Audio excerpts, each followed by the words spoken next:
Okay, welcome back, welcome. Okay mga kaibigan, kasi palagi tayong sa Baclayon Church no, na banda pa papunta kapag nagbablog tayo. Try na natin ngayong parang isang beses lang tayong ano nga yan? Parang isang beses lang yata tayo mga kaibigan na nagawi sa ganitong o sa side na ito ng papuntang Tagbilaran mga kaibigan ano. Okay, kaya naman kasi mga kaibigan, tuwing nagbablog tayo mga 6pm, 7pm, medyo marami pa mga sasakyan papunta sa ano ngayon o sa mga oras na yun sa Tagbilaran or sa sentro. So kaya dumighay muna ako. So kaya medyo marami tayong kasabayan na mga kaibigan. Ayaw ko kasi yung natatraffic habang nagbablog ako mga kaibigan, para continuous yung pagsasalita ko. Kasi nga mahihain ako ano. Gusto ko na nakatakbo lang kasi hindi ako naririnig ng mga tao. Ano kasi parang pag medyo mabagal yung takbo mga kaibigan ano, dinig na dinig yung mga pinagsasabi ko. Parang naririnig ng ibang mga kasabayan ko na motor halimbawa mga kaibigan. Kaya ayun, gusto ko na tuloy-tuloy lang yung biyahe, hindi tumitigil kasi pag traffic, alam nyo naman, pag traffic bumper to bumper ano yan, walang tigil, continuous yung ano, I mean patigil-tigil yan, patigil-tigil pag traffic mga kaibigan. So gusto ko ganito, spontaneous, yun. Kasi nasa mga 8:23 na ngayon mga kaibigan, 8:23 ng gabi. What's out? Ngayon lang ako nakapag-premiere no. At kasi medyo sobrang busy talaga natin ngayon sa araw na to mga kaibigan. Yung pag-raffle nga natin or pag-draw nga natin sa mga sharer natin kagabi or sa kahapon na vlog ano, or sa kagabi na vlog mga kaibigan. Almost mga 6pm na yata natin yung nagawa. So thank you sa mga sharer natin kahapon na-appreciate ko talaga yun. And then congratulations nga pala, congratulations sa winner natin. Hindi mo lang natin na-congratulate sa video ito. Congratulations kay Master Mark Misa Cepeda mga kaibigan. And taga Mandawi yata to si Master Master Mark Cepeda mga kaibigan. So ayun, siya po yung nanalo, siya po yung ating lucky sharer for kahapon na vlog natin. Kasi na-draw natin yan kanina mga kaibigan. And then once again, same drill lang din po yung gagawin niyo sa video ito. I-share nyo lang po mga kaibigan habang papasok pa itong sasakyan na to ng ayun. Okay, hindi na pala siya aatras. So i-share nyo ulit itong vlog na to or itong premiere na ito mismo mga kaibigan. Ito itong pinapanood nyo no? I-share nyo and then screenshot nyo yung pag-share nyo mga kaibigan. And once again, send a screenshot sa ating inbox sa ating PH Motor Thread na page mga kaibigan. Ayan si Mark Misa Cepeda no. Gusto ko lang sabihin na 3 beses yan mga kaibigan na nag-send. Parang sa sunod-sunod na 3 araw na nag-send siya ng entries mga kaibigan, tinamaan din sa wakas yung Rolieta ang kanyang pangalan mga kaibigan. So congratulations once again Master Mark Misa Cepeda mga kaibigan. And same drill lang ulit yung gagawin po ninyo sa video ito. Abangan ko po yung mga entries po ninyo So kita-kits sa inbox natin sa Facebook page po natin, ang PH Motor Thread na page. Ayan. At sino pa nga ba yung mga gusto kong i-greet? Hindi pa tayo nakapag-roll call kagabi. Okay mga kaibigan, ito na yung sentro ng Tagbilaran. Dami mga nagbebenta ng baluts. Parang napakita ko na yata to nung nag-vlog ako dito para ipakita sa inyo yung kung ano yung Tagbilaran City at night mga kaibigan. Okay, mag-roll call ba tayo sa okay po, sige, mag-roll call lang tayo sa hintayin lang nating mag-go itong traffic light. Ayan, green mga kaibigan, let's go. Okay, para tuloy-tuloy yung biyahe hi sa mga daily viewers natin mga kaibigan. Hi kay Mr. All, kay Master Shema Legado, kay Master Bong Web, kay Master Blaze Rider Motovlog, kay Links Rider XP mga kaibigan, kay Dodong Sniper 150, kay J Brugs Motovlog, kay Third Gear, kay Koy Sturdy, kay Hermchu TV mga kaibigan, kay Bisaya Rider Motovlog. At hi din sa ating mga friends, Anterico Newsenia, kay Gio Monterola, hi din kay Master Alexander Toroy na taga Bohol din. And hi kay Master Jens Raniada from Hagna mga kaibigan. So hello and hi sa inyong lahat mga kaibigan. Sino pa nga ba yung mga dapat nating i-greet sa kada vlog natin? May mga na-miss out ba ako? Si Janix, bakit palagi ko nakakalimutan niya si Janix? Napaka-avid sharer natin. Maraming salamat Master Janix yung ginagawa ni Janix mga kaibigan sobrang na-appreciate ko talaga yan Master Janix. Sobrang na-appreciate kita kasi Noon pa man, no, kahit nga ang tawag dito, kahit nga hindi pa tayo namimigay ng GCash, nagsishare na yan mga kaibigan. So thank you Master Janex. Papunta yata tong Mangga na ngayon mga kaibigan, or Kugon na ba to? Kugon, Tagbilaran City ba to, or Mangga na ba? Hindi ako sure. Hindi ako kabisado dito, si Bisaya Rider lang, tsaka si hi pala kay Alex Far Moto Vlog, no? And may mga friends pa tayo, si Master Mick Moto mga kaibigan, tsaka si Easy Rider, kasamahan natin sa P-Squad, pati si Master Yo or si Master Throttle Body or Yo Sarda mga kaibigan, nagagawa yan dito sa ating mga daily vlogs din, no? So hi mga members yan or ka-member natin yan ng P-Squad mga kaibigan. So hi and hello, maraming salamat mga master. At mga kaibigan, hi din pala, no, kay Master Angelo ng Overshoots TV, yung kilabot ng mga single mom. Hello master, kumusta? Ay, congratulations nga pala master sa mo. Congratulations nga pala sa bago mong sponsor, yung nagbigay sa iyo ng mga riding gears. Sana all na lang talaga ako dun. So congrats master, may bago ka ng sponsor ngayon, sponsored vlogger ka na. Kasi lately lang mga kaibigan, sobrang ganda ng mga viewership ni Master Overshoots TV sa sa Facebook. Kasi nga ang dami mga naengganyo ng mga videos niya, yung mga kinukulit niya yung mga single mom. So congrats master, keep it up. Alam niyo, nakakaingit kasi yung mga naiingit ako kay naiingit ako kay Master Overshoots TV mga kaibigan, or kay Master Angelo kasi nagbibisaya lang kasi siya. Ako kinakapoy na ako. Napapagod na kasi ako kakatagalog mga kaibigan Yan yung parang edge kapag mother tongue lang yung ginagamit mo when it comes sa sponsorship. Then yan yung kinaiingitan ko talaga. Itong VS1 lang talaga mga kaibigan, VS1 Mototech, lately lang yung parang official talaga na sponsor or partner natin sa channel na to, kasi parang may kontrata talaga na involved, unlike dun sa mga previous na mga natin na walang kontrata, parang lang.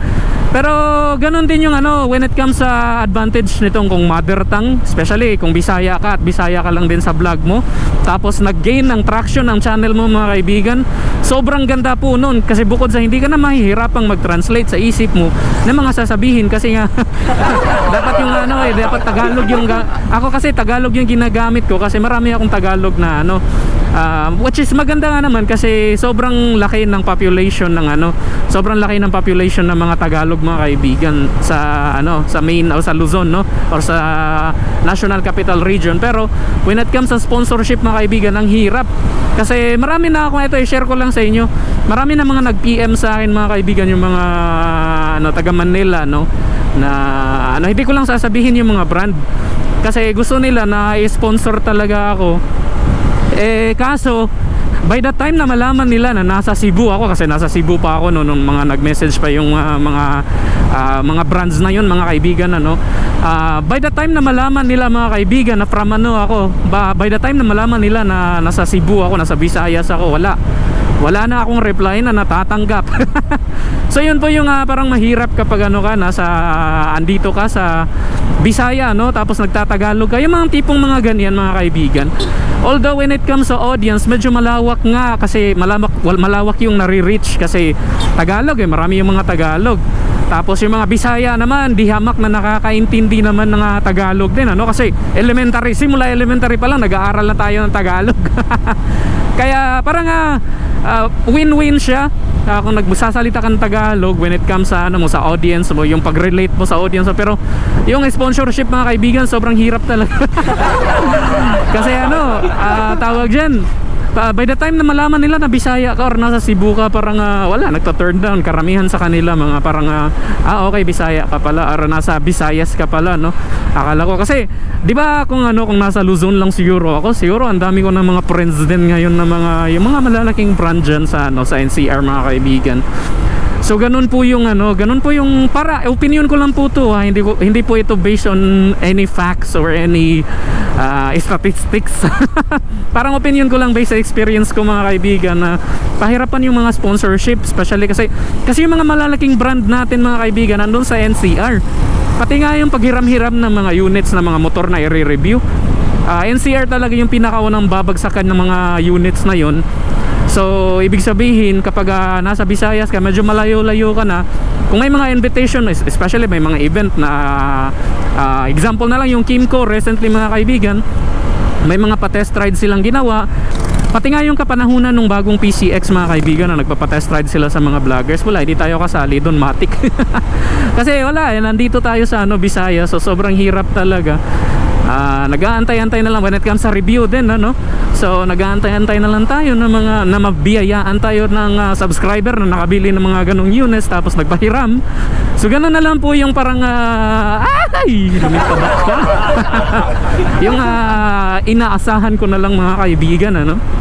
So once again mga kaibigan, uulitin ko po, opinion ko lang po yun, ano? Hindi po yun based sa mga any fact or any facts or any statistics. Ano po yun, opinion ko lang po yun based sa naoobserbahan ko. Kasi nga based on experience na din, ano, sa mga sponsorship na yan. Oy, nakalimutan ko pala i-wash out mga kaibigan, i-wash out, ihahabol ko na lang siguro. Hopefully nakapanood pa sa or nanonood pa siya sa sa part na to ng video. Hi pala kay Master Mike Deb. Oh, Master Mike Deb mga kaibigan, aka Gabs Motovlog. Ayun. Hi sa kanya, sila tong dalawa, si Janix, na kapag 11 PM ako nagpapa-premiere ng video. Sila yung parang pinakaunang present talaga kasi ang tawag dito, mga night shifter to sila. Si Gabs Motovlog, night shifter kasi cool boy yata din to. Pati si Janix mga kaibigan, yan, night owl din yan kasi nagko-code yan, nagko-code. Magaling sa coding yan, magaling sa programming yan, sana all. Mga idol ko tayong alam nyo, noon na kasi, kaya ko idol ko talaga yung mga magaling sa coding, yung mga programming mga kaibigan. Kaya si Janix saka si Bisaya Motovlog, kasi si Bisaya Motovlog mga kaibigan yung kasamahan natin sa P-Squad. Programmer din yun, software developer yun mga kaibigan, hindi basta-basta yun. Kaya idol ko yung mga nagpo-program na yun. Ako kasi frustrated IT ako eh. Nagsimula kasi ako Bachelor of Science before ako nag-commerce mga kaibigan, or before ako nag-management accounting, nagsimula ako sa IT, Bachelor of Science in Computer Technology, BS Bachelor, basta sa UC yun mga kaibigan, Computer Science. So ang ko lang talaga is pinaka-basic ng C++ na language. Pero hanggang doon lang mga kaibigan. Kasi nag-transfer ako ng ibang paaralan sa Southwestern University, at doon nga nag-iba ako ng course kasi yung IT sa kanila parang nung panahon na yun mga kaibigan, nung nag-transfer ako, that was around 2007 yata, na nung nag-transfer ako sa Southwestern University mga kaibigan, medyo obsolete pa yung mga ginagamit nila doon sa sa Southwestern University, which is napaka opposite sa UC, kasi University of Cebu ako nag-IT mga kaibigan ng isang semester lang kasi hindi ko na kaya yung tuition. Hindi kaya na magulang ko yung tuition mga kaibigan. Kaya ayun, nag-working student, tapos natanggap naman ako as working student sa Southwestern University. Yun nga lang, hindi ko na pwedeng ipagpatuloy yung pagiging IT ko mga kaibigan kasi parang pwede namang mag-IT mga kaibigan. Yun nga lang, nakikita ko, nako-compare ko kasi galing ako UC noon. Ang gaganda ng mga PC na ginagamit namin doon sa UC mga kaibigan kumpara sa Southwestern University noon, na sobrang mga kumbaga paparetire na yung mga PC nila. Sa UC kasi na kami doon, naka flat screen na kami doon. So ayun yung parang nangyari, kaya hindi ako frustrated IT talaga ako. Although gustong gusto ko sana talaga yung ipagpatuloy mga kaibigan, pero wala na, hindi na kasi yung parang pinaka feasible, sabihin na lang natin pinaka feasible na kurso nung nag-transfer ako sa Southwestern University is yung Bachelor of Science in Commerce talaga, Management Accounting po yung major natin. So yun po yung naging kurso natin. So hindi na napagpatuloy, kaya idol ko pa din yung mga, kasi hindi basta-basta yung mga kaibigan. I know, speaking from yung perspective ko kasi when I say hindi basta-basta is galing kasi ako dyan, isang semester pa nga lang yun eh. So napaka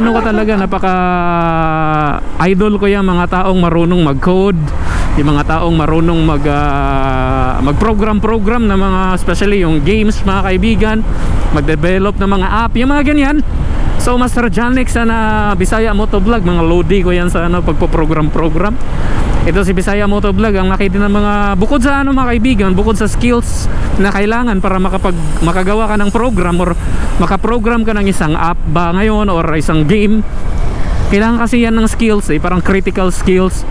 Kasi kumbaga yung IT mga kaibigan, especially yung programming kurso kasi yan ng mga perfectionist. Kapag nagpo-program ka kasi, alam ko yan mga kaibigan, sa C++ yun, na kahit magkamali ka lang ng pang tuition dyan, ano, wala, hindi nagagana yung program mo. So mag-error yan sa pagka-run mo. So kaya idol ko talaga yung mga yan. Kasi napaka ano kasi yan, kailangan kasi maging studious ka sa kurso na yan eh. So shoutout ha, Master Gabs Motovlog and Master Janex.